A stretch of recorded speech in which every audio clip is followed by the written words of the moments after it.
My beloved brothers and sisters, one of the quickest ways to exhaust your heart is to think too much about people, their actions, their words, their silence, and their intentions. We replay conversations, imagine scenarios, and worry about how others see us, forgetting that most of this pain is created inside our own minds.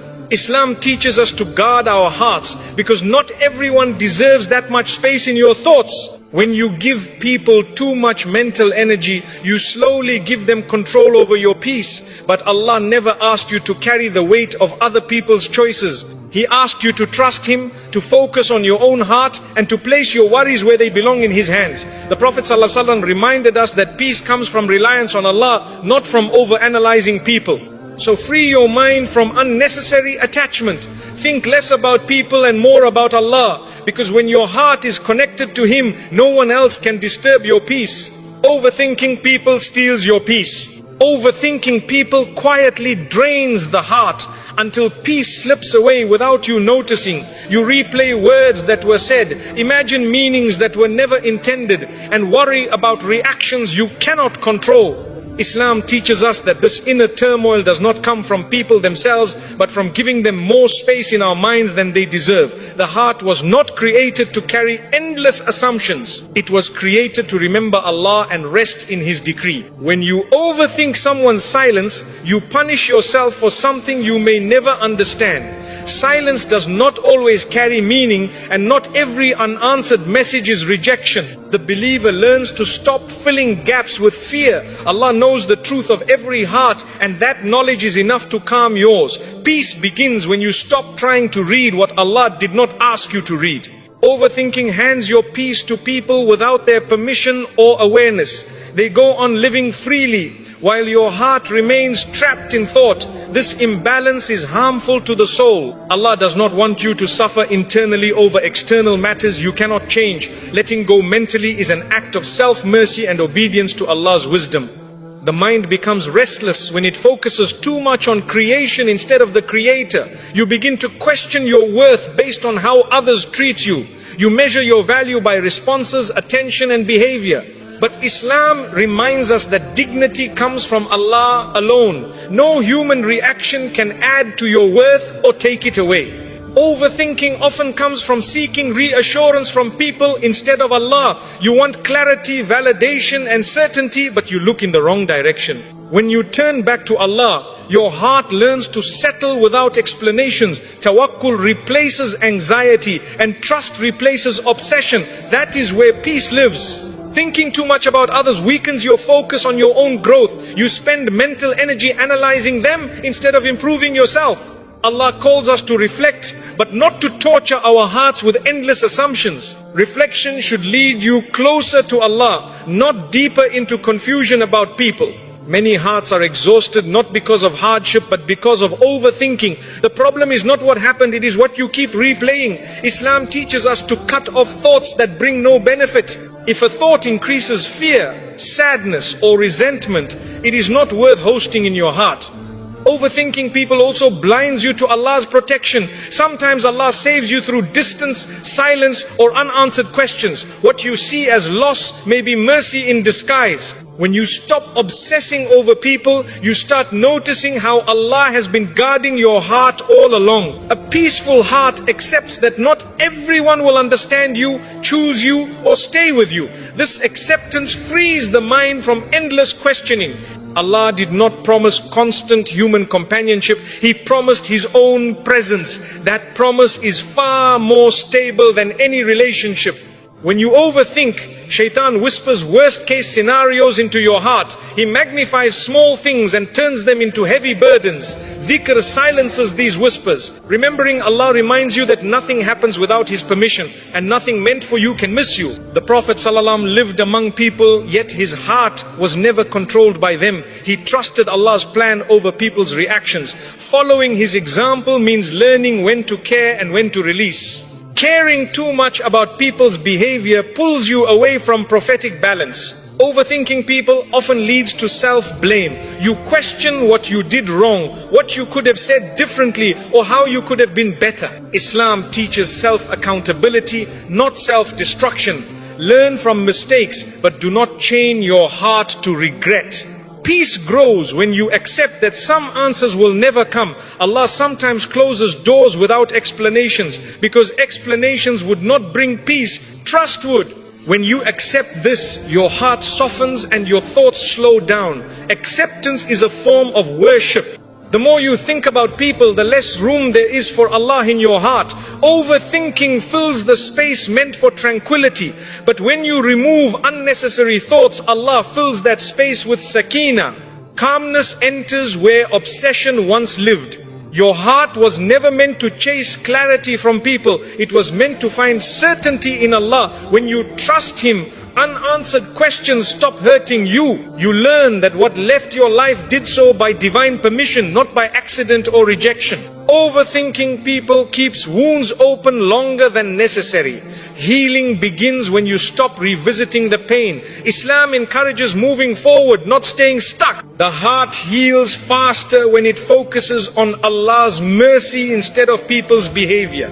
Thinking less about people does not make you cold, it makes you wise. You still care, but you no longer attach your peace to others. You learn to love without obsession and to detach without bitterness. This balance protects your iman and your emotional health. Overthinking steals gratitude. When your mind is busy analyzing others, you miss the blessings Allah placed right in front of you. Peace returns when you shift your attention from people to provision, from worry to thankfulness. Gratitude calms the heart instantly. Allah knows what people think, intend and hide. You do not need to solve what Allah already sees. Hand the matter to Him and step back. This surrender is not giving up, it is choosing relief over restlessness. The heart finds rest when it remembers that Allah is in control of relationships, outcomes and timing. Overthinking fades when trust grows. The believer learns to say, Ya Allah, I leave this to you, and truly mean it. When you stop overthinking people, your heart becomes lighter, your sleep becomes deeper, and your faith becomes steadier. You realize that peace was never found in understanding others, it was found in trusting Allah. And the heart that trusts Allah is finally free. Not everyone deserves space in your mind. Your mind is one of Allah's greatest gifts, and not everyone deserves access to it. When you allow every person's words, opinions or behavior to live rent-free in your thoughts, you slowly exhaust your heart. Islam teaches us to guard what is precious, and the mind is among the most precious trusts Allah has given you. Peace begins when you choose carefully who you allow into your inner world. Some people enter your thoughts not because they matter, but because you gave them permission. They may not even be thinking about you, yet your mind keeps returning to them. This imbalance drains your energy and steals your focus. Allah does not want you to be mentally occupied by those who add no value to your faith or growth. Not everyone who crosses your path is meant to stay in your heart. Some are lessons, not lifelong companions. When you keep replaying their actions, you give them importance Allah never assigned to them. Wisdom is recognizing who deserves your attention and who should be released from your thoughts. Your heart becomes heavy when your mind is overcrowded. Too many people, too many opinions, too many imagined meanings. Islam calls us towards simplicity, clarity of thought and purity of intention. When you remove unnecessary mental attachments, your heart finally finds room to breathe. Some people do not deserve space in your mind because they never respected space in your heart. They hurt you, confused you, or repeatedly disturbed your peace. Continuing to think about them only extends their influence. Letting go mentally is how you reclaim control over your emotions. Allah did not create your mind to constantly analyze others. He created it to reflect on Him, His signs, and your own growth. When you shift your focus from people to purpose, anxiety decreases and clarity increases. Your thoughts become lighter because they are aligned with what truly matters. Not everyone deserves mental space simply because they once mattered. People change, situations change, and Allah redirects hearts. Holding on to thoughts about people Allah has already moved away from you delays your healing. Acceptance allows peace to enter where resistance once lived. Some minds are tired not from work but from unnecessary thinking. Thinking about those who do not think about you. Worrying about opinions that do not define you. Islam teaches balanced care where it benefits, release where it harms. Protecting your mind is protecting your iman. Your mental space should be reserved for those who bring you closer to Allah, not further from Him. If thinking about someone increases your anxiety, anger or sadness, that is a sign to step back. Allah guides the believer toward what brings sakina, not turmoil. Not everyone deserves access to your inner dialogue. Some people thrive on being the center of attention even in your thoughts. When you stop feeding those thoughts, they lose power over you. Silence in the mind can be just as powerful as silence on the tongue. Your worth is not measured by how much space someone occupies in your mind. The believer learns to value themselves through Allah's view, not through people's behavior. When this understanding settles in the heart, unnecessary thoughts naturally fade away. Thinking less about people is not selfish, it is self-respect. You are choosing to prioritize your emotional and spiritual well-being. Islam encourages strength of character, not emotional dependency. A strong believer knows when to care and when to detach. Some people do not deserve space in your mind because their presence there brings no benefit. Islam teaches that thoughts should lead to goodness, reflection or growth. Thoughts that only bring worry or sadness should be gently dismissed. This is part of guarding the heart. Allah already knows people's intentions even when they confuse you. You do not need to figure out what Allah already sees. Trusting Him allows your mind to rest. Handing over mental burdens to Allah is a form of tawakkul that brings instant relief. When you clear your mind of unnecessary people, you make room for clarity, gratitude and peace. Your thoughts become purposeful instead of repetitive. You stop revisiting old wounds and start focusing on present blessings. This shift changes how your heart feels every day. Not everyone deserves space in your mind because not everyone is meant to shape your journey. Allah is the one guiding your life, not people. When you remember this, your attachment to others' behavior weakens. Divine direction replaces human obsession. The Prophet ﷺ taught us to protect our hearts from harm. Allowing harmful thoughts to linger is a quiet form of self-harm. Letting go mentally is an act of obedience, not neglect. It shows trust in Allah's plan and respect for your own well-being. Your peace is too valuable to be disturbed by people who do not add goodness to your life. When you stop giving mental space to the wrong people, the right things begin to settle into your heart. Calm replaces confusion and clarity replaces doubt. Not everyone deserves space in your mind, but Allah always does. When He becomes the center of your thoughts, everything else finds its proper place. Your heart feels lighter, your mind feels calmer, and your faith feels stronger. And when you finally choose to guard your mind carefully, you realize something powerful. Peace was never about changing people, it was about choosing where your thoughts belong. When your thoughts belong to Allah, your heart is finally at rest. Detachment is a form of self-respect. Detachment is not coldness and it is not cruelty.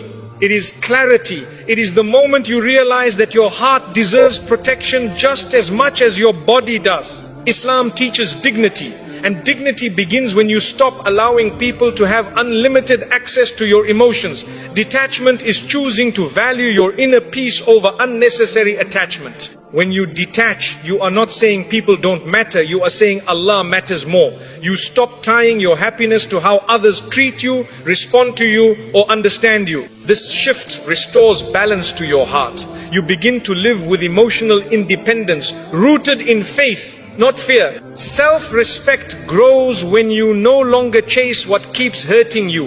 You stop explaining yourself to people who never listened. You stop proving your worth to those who already decided not to see it. Detachment teaches your heart that it does not need to beg for validation. Allah already honored you.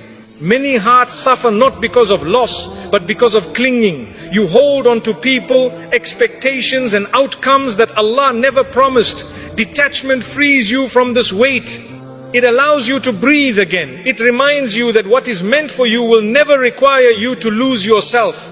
Detachment is choosing peace over emotional chaos. When you step back, you protect your thoughts from over-analysis and your heart from disappointment. Islam encourages moderation in everything, even in attachment. Too much emotional dependence on people weakens the soul and disturbs inner calm. Self-respect means knowing when to step away without hatred. You can detach without bitterness, without revenge, without arrogance. You leave quietly because your heart is too valuable for drama. Allah loves the believer who exits harmful situations with dignity, not noise. Detachment teaches you that love does not require self-sacrifice. You can care without destroying yourself. You can give without emptying your soul. You can forgive without returning to harm. This balance is wisdom, and wisdom is beloved to Allah. When you detach, you stop measuring your worth through attention and approval. You realize that people's moods do not define you. Their silence does not reduce you. Their distance does not erase you. Your worth comes from being a servant of Allah, not from being chosen by people. Detachment strengthens your iman because it redirects your reliance. Instead of leaning on unstable hearts, you lean on the one who never changes. Instead of trusting promises that can be broken, you trust the decree that never fails. This reliance calms the heart deeply. Some people only respect you once you detach. They were comfortable when you overgave, over-explained, and over-tolerated. Detachment restores balance. It shows that your kindness was a choice, not a weakness. Self-respect changes how people see you, but more importantly, how you see yourself. Detachment protects you from emotional manipulation. When people sense they control your reactions, they use it. When you detach, you remove their power. You stop reacting impulsively and start responding wisely. This control over yourself is a form of strength Islam praises. Self-respect means you do not stay where you are constantly hurt. Allah does not ask you to remain in pain to prove patience.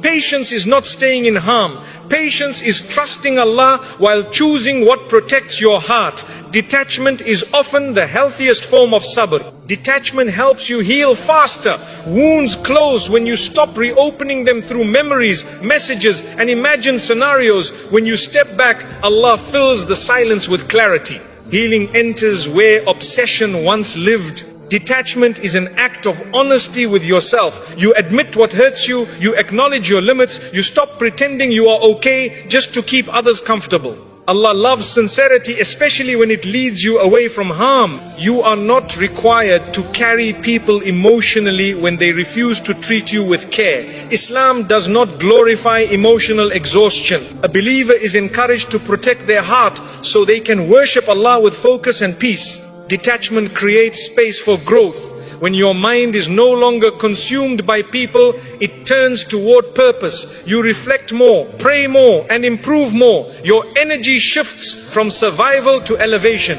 Self-respect means you stop over-investing where there is no return. You stop watering plants that never grow. You trust that Allah will guide your effort toward what will flourish. Detachment aligns your energy with divine wisdom. Detachment does not mean you stop loving. It means you love without attachment. You care without control. You give without expectation. This pure form of love frees your heart from disappointment and keeps it connected to Allah. When you detach, you stop fearing loss. You understand that Allah controls who stays and who leaves.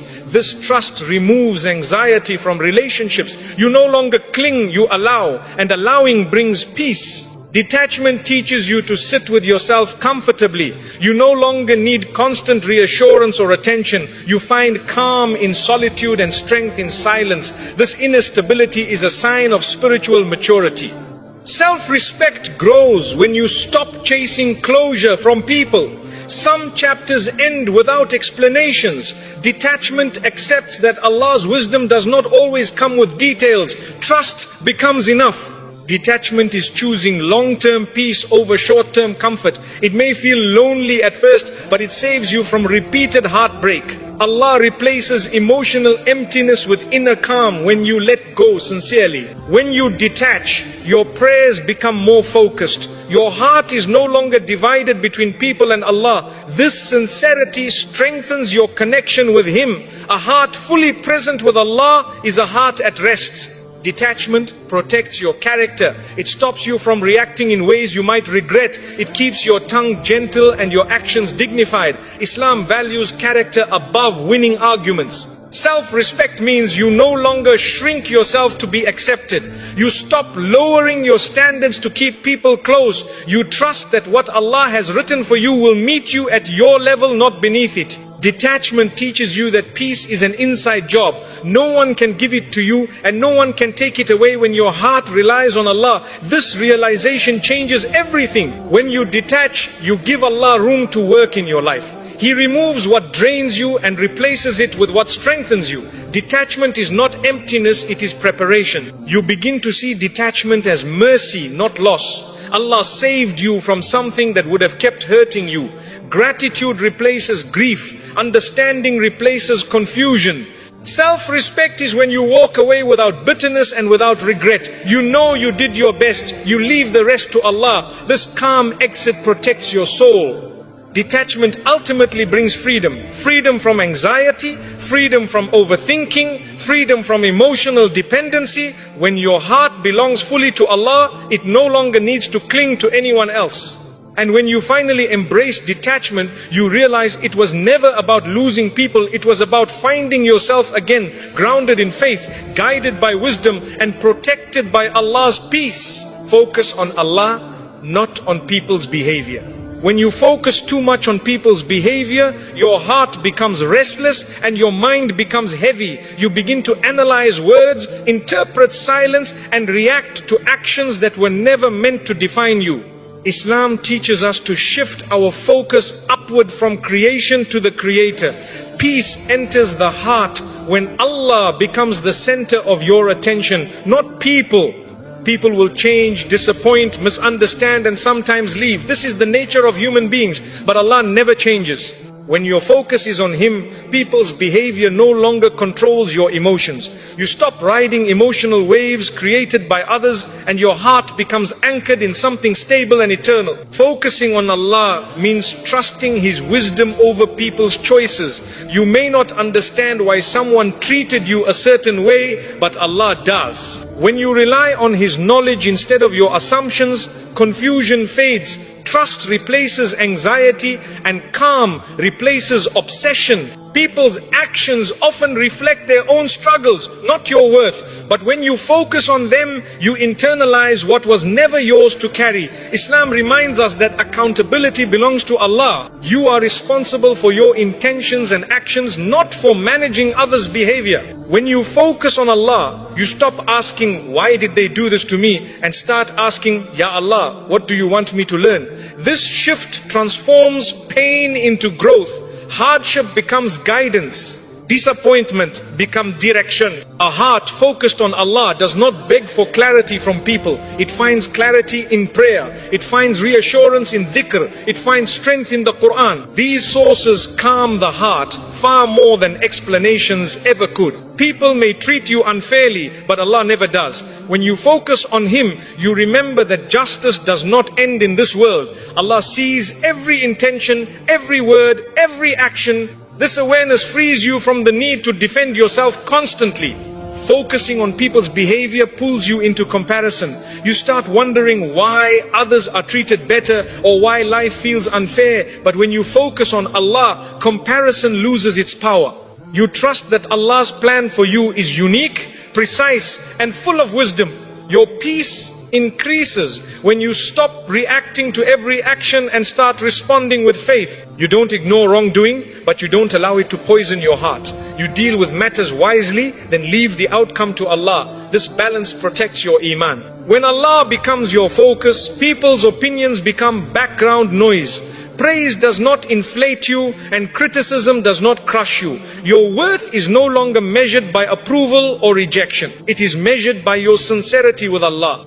Focusing on Allah trains your heart to look inward instead of outward. You work on your character, your patience and your intentions. You stop trying to control how others act and start refining how you respond. This inner work brings lasting peace. People's behavior often triggers emotions that cloud judgment, but remembrance of Allah clears the mind. Dhikr slows racing thoughts and brings the heart back to center. With Allah in focus, emotions no longer dictate your actions. When you focus on Allah, you accept that some relationships are tests, not blessings. Some encounters are meant to teach you boundaries, patience, or self-respect. Understanding this reduces resentment and helps you move forward with wisdom. A believer who focuses on Allah does not chase validation. They know that acceptance from people is temporary, but acceptance from Allah is eternal.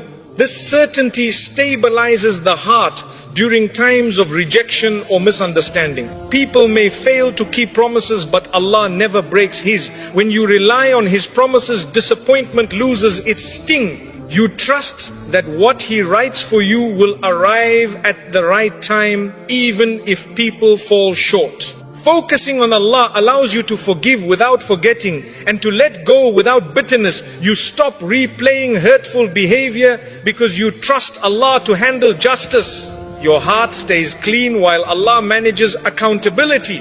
When Allah is your focus, you no longer fear people leaving. You understand that Allah controls who stays and who goes. This trust removes attachment and replaces it with acceptance. Loss becomes less frightening. Your heart feels lighter when you stop monitoring people's moods and reactions. You stop walking on emotional eggshells. You live authentically, guided by faith instead of fear. This freedom strengthens your relationship with Allah. Focusing on Allah helps you distinguish between what deserves attention and what deserves release. Not every behavior requires analysis. Not every situation requires explanation. Wisdom lies in knowing when to step back. When your focus is on Allah, you stop seeking peace through people. You seek it through prayer, patience and trust. This internal source of peace cannot be taken away by anyone. People's behavior can distract you from your purpose if you let it. But when you focus on Allah, you stay aligned with your mission. You invest energy in growth instead of gossip,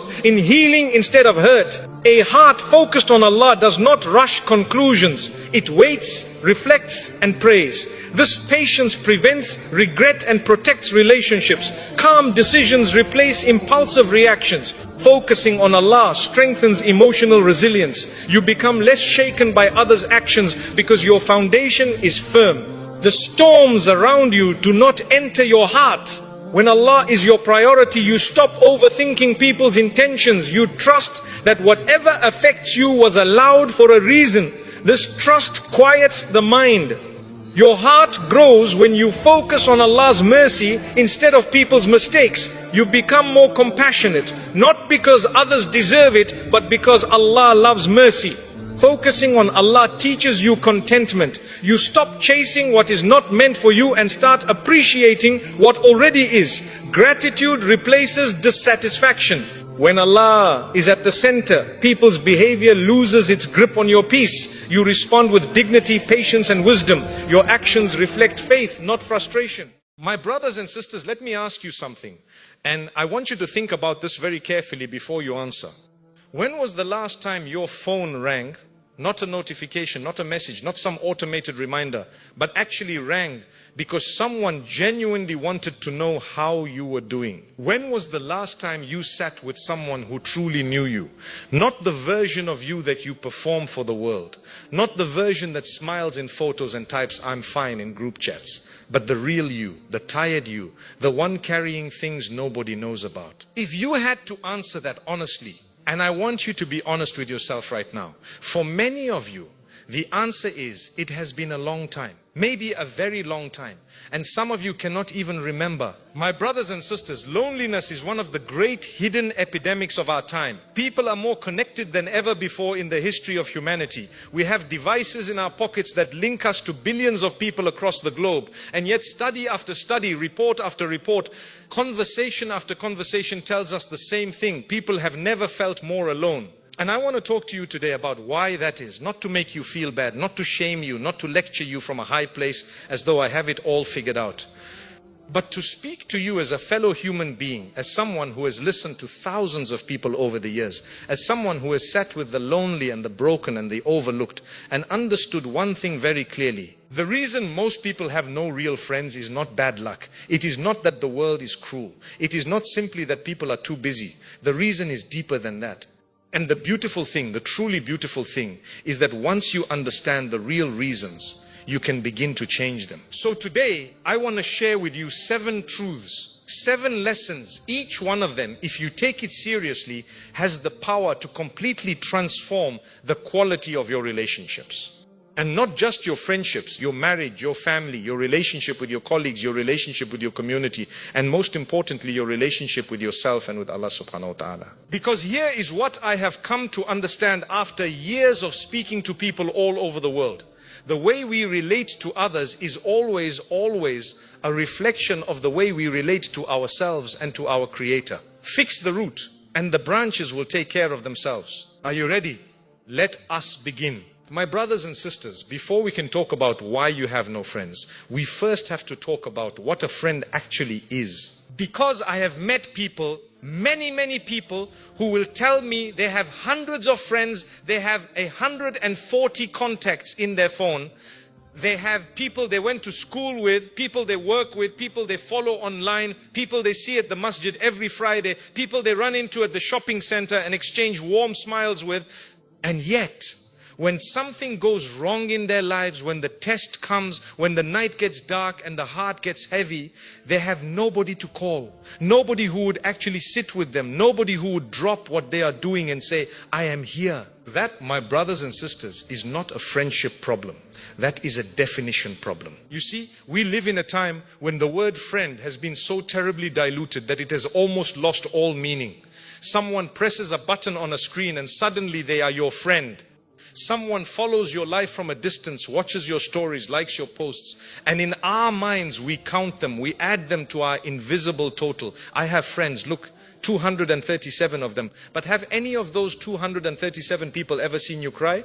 Have any of them ever sat with you when you were afraid? Have any of them ever told you a truth that was hard to hear because they cared too much about your well-being to stay silent? That is what a real friend is. The Prophet Muhammad, peace be upon him, described a true friend as someone who is like a musk seller. If you sit with a musk seller, even if you do not buy anything, even if you do not take a single thing from them, you will still leave carrying a beautiful scent. Their presence itself is a gift.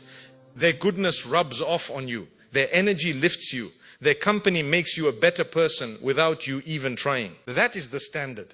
And my brothers and sisters, by that standard, by the standard of the Prophet, peace be upon him, most of us do not have dozens of friends. We have maybe 2 or 3. And some of us are still searching for even one. And that is okay. That is actually okay. Do you know what the research tells us? And I am not just speaking from religious tradition here, but from the findings of social scientists who have spent decades studying human connection. The research tells us that the average person across their entire lifetime will have only 3 to 5 truly close friends. 3 to 5 people who know them deeply, who they trust completely, who they would go to in a real crisis. 3 to 5. So the first lesson, the very first thing I want you to understand is this. Stop measuring the quality of your social life by the quantity of your contacts. Stop counting. Stop comparing. Stop looking at someone else's life and thinking they must be happier because they seem surrounded by people. Some of the most surrounded people I have ever met were also the most alone. And some of the most genuinely fulfilled people I have ever met had only a handful of people in their lives. But those people were real. Those people were true. Those people were gold. What you need to start doing, starting today, is making a distinction between the people in your life. There are acquaintances. These are people you know, people you interact with, people you may genuinely like and enjoy. But the relationship is surface level. It is pleasant but not deep. It is warm but not rooted, and that is absolutely fine. Acquaintances serve a real purpose in our lives. They make our days lighter. They are part of our community. They matter, but they are not the same as friends. Then there are friends. These are the people who know your story. Not just the highlights, the full story, the chapters you do not post about, the seasons that tested you, the parts of yourself that you are still figuring out. These are the people who chose you not because you were at your best, but because they saw something worth choosing even when you were at your most difficult. And then, and this is the highest category, the rarest kind, there are the people the scholars sometimes call your soul companions. These are the people whose hearts are so aligned with yours, whose values run so parallel to yours, that being in their presence feels like coming home.